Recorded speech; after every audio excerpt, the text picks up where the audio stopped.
Hello friends, नमस्कार। स्वागत है आप सभी का एजुकेशन मंत्रा में। देखिए दोस्तों, आज 16 जून है, तो 16 जून की जितनी भी लेटेस्ट अपडेट होंगी 69,000 शिक्षक भर्ती से संबंधित, उन सभी को यहाँ पर डिस्कस किया जाएगा। देखिए, कल ही हमने वीडियो सेशन के माध्यम से बता दिया है कि किस प्रकार से उत्तर कुंजी मामला सुप्रीम कोर्ट में दस्तक दे चुका है। तो उसी खबर को समाचार पत्रों ने प्रमुखता से प्रकाशित किया है, जैसे कि हेडिंग है कि अब फिर मामला पहुंचा सुप्रीम कोर्ट। और इसके साथ ही साथ कल ये अपडेट मिल रही थी, लेकिन हमने ऑथेंटिकेशन के थोड़ा सा कमी के चलते इस अपडेट को कवर नहीं किया। हमें थोड़ा लगा कि अनुदेशकों ने कैसे वेटेज के लिए केस कर दिया होगा, आधारहीन केस, लेकिन अनुदेशकों ने भी वेटेज संबंधी केस किया और इसकी मांग की है। और देखिए, आवेदन में सुधार के लिए परिषद पहुंचे हैं अभ्यर्थी और उन्होंने प्रदर्शन भी किया और पेपर लीकेज के अहम सुराग मिल रहे हैं। और इसके बाद जांच में लगातार एसटीएफ लगी हुई है। शिक्षक भर्ती फर्जीवाड़े से संबंधित बहुत सारी अपडेट हैं, उनको भी यहाँ कवर करेंगे। तो सबसे पहले देखते हैं 69,000 शिक्षक भर्ती मामले में फिर सुप्रीम कोर्ट में याचिका। देखिए, उत्तर प्रदेश में 69,000 सहायक शिक्षकों की भर्ती मामले का अदालती रिश्ता खत्म होने का नाम नहीं ले रहा है। इलाहाबाद हाई कोर्ट और सुप्रीम कोर्ट में एक के बाद एक याचिका दायर की जा रही है। इसी क्रम में अब कुछ अभ्यर्थियों ने सुप्रीम कोर्ट में याचिका दायर की है।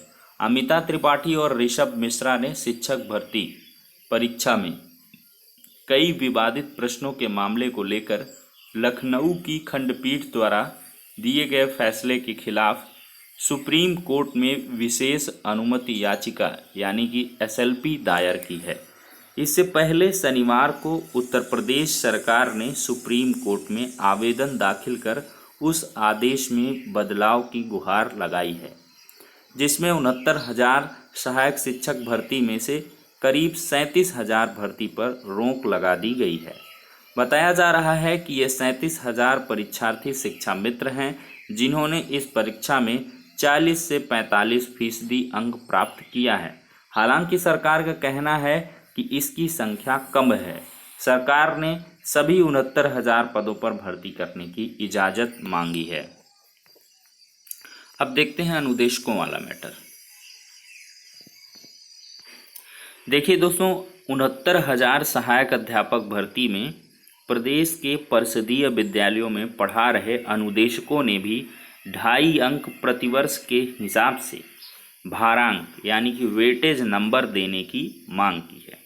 इसे लेकर दर्जनों अनुदेशकों की ओर से दाखिल याचिका पर सुनवाई करते हुए हाईकोर्ट ने प्रदेश सरकार और अन्य पक्षकारों से जानकारी मांगी है। याचिका की सुनवाई 7 जुलाई को होगी। अनूप कुमार और 20 अन्य की याचिकाओं पर न्यायमूर्ति रोहित रंजन अग्रवाल ने सुनवाई की। याची के अधिवक्ता उदय नारायण खरे का कहना है कि याचीगण अनुदेशक के तौर पर पिछले 7 वर्षों से प्राथमिक विद्यालयों में पढ़ा रहे हैं। उन्होंने टीटी और सुपर टीटी की परीक्षाएं पास की हैं। पढ़ाने के अलावा अनुदेशकों से अन्य सरकारी कार्य जैसे चुनाव ड्यूटी, बीएलओ, मतगणना, परीक्षा ड्यूटी आदि ली जाती है, लेकिन उनका मानदेय काफ़ी कम है।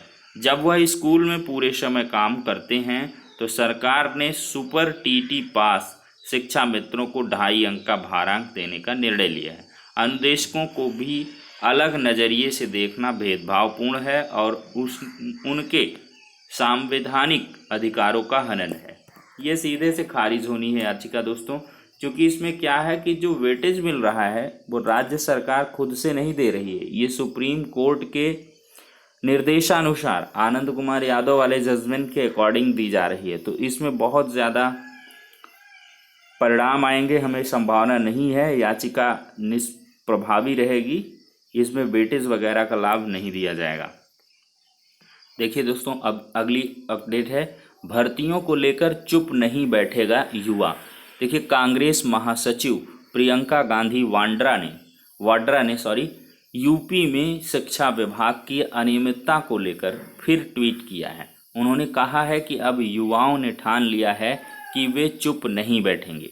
वे भर्ती व्यवस्था में बदलाव करके ही दम लेंगे। प्रियंका ने ट्वीट में लिखा कि यूपी में भर्तियों के तंत्र में भारी भ्रष्टाचार है, धांधली, गलत नियमों, सामाजिक न्याय में कटौती व भर्ती माफियाओं के चलते भर्तियां या तो रद्द हो जाती हैं या कोर्ट में लटक जाती हैं।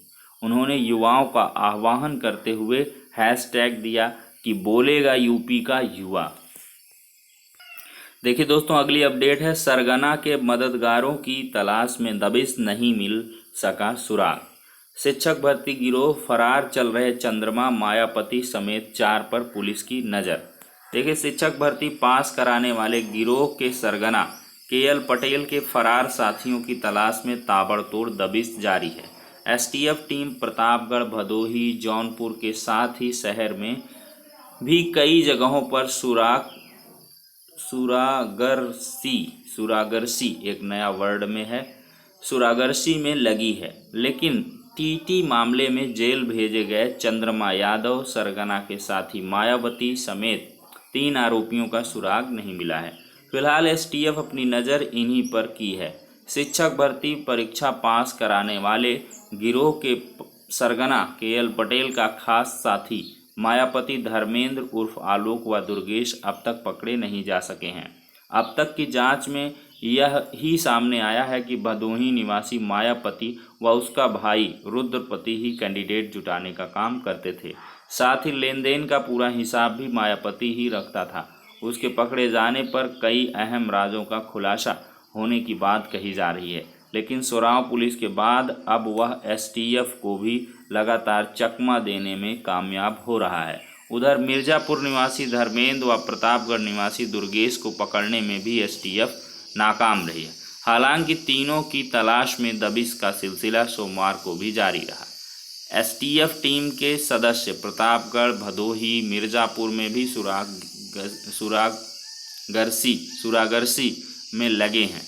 उधर टीटी पेपर लीक कराने की कोशिश में जेल भेजे गए चंद्रमा यादव की भी सुरागरसी में पुलिस जुटी गई, जिसमें कौशाम्बी में कई खास परिचितों के नाम की जानकारी पर वहां तलाश की जा रही है। और एक बड़ी अपडेट है यहाँ पर,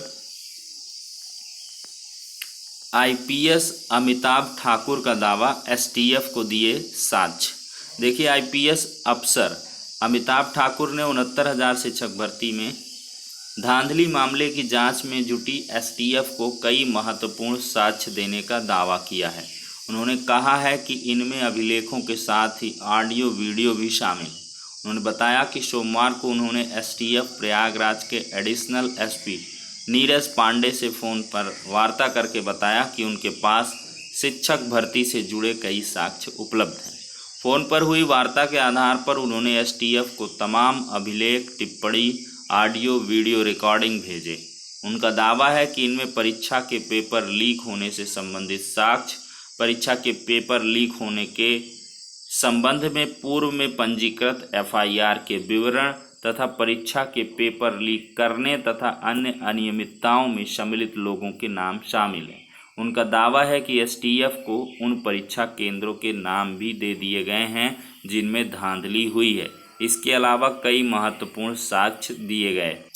अब दोस्तों बढ़ते हैं अगली अपडेट की तरफ कि आवेदन में सुधार के लिए बेसिक शिक्षा परिषद पहुंचे अभ्यर्थी।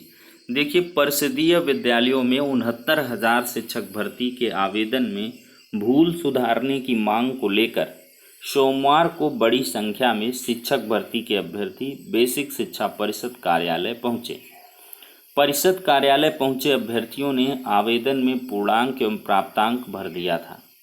इन अभ्यर्थियों ने मानवीय त्रुटि सुधारने के लिए अब लगातार सचिव बेसिक शिक्षा परिषद कार्यालय पर एकत्र होने का संकल्प लिया। अभ्यर्थियों का कहना है कि उन्होंने इस संबंध में प्रदेश के बेसिक शिक्षा मंत्री एवं महानिदेशक स्कूल शिक्षा से अपना पक्ष रख दिया। वहां उन्हें आवेदन में संशोधन का आश्वासन मिल चुका है। शिक्षक भर्ती के अभ्यर्थियों का कहना है कि साइबर कैफ़े की गलती से उनके आवेदन में पूर्णांक एवं प्राप्तांक गलत हो गए हैं। उसमें सुधारने के साथ काउंसलिंग में शामिल होने का मौका दिया जाए। मांग करने वालों में फला शामिल रहे। देखिए दोस्तों, डॉक्टर कृष्णलाल पटेल ने साल भरों से कराए थे प्रश्नों के हल। 50 अभ्यर्थियों को ब्लूटूथ डिवाइस से कराई थी नकल। चंद्रमा यादव के स्कूल से हुआ था पेपर आउट। प्रतापगढ़ और भदोही में एसटीएफ की छापेमारी।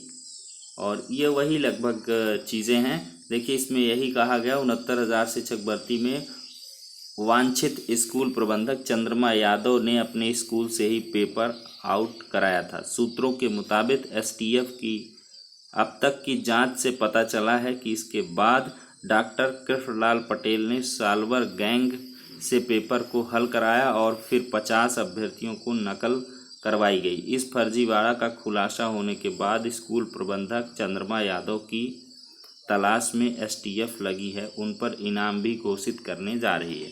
तो कुल मिलाकर ये अहम सुराग धीरे धीरे लग रहे हैं और देख सकते हैं कि यहाँ पर अभ्यर्थी शिक्षक भर्ती में फॉर्म में गलती के संशोधन के लिए बेसिक शिक्षा परिषद कार्यालय में प्रदर्शन करते हुए नजर आ रहे हैं।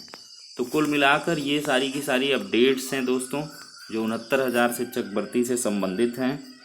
और भी अन्य जो अपडेट्स हैं कोर्ट से रिलेटेड, आज बहुत महत्वपूर्ण मामलों की सुनवाई होनी है, उनके बारे में भी आपको हम आगाह करा देंगे। नेक्स्ट वीडियो में मिलते हैं, तब तक के लिए शुक्रिया, धन्यवाद।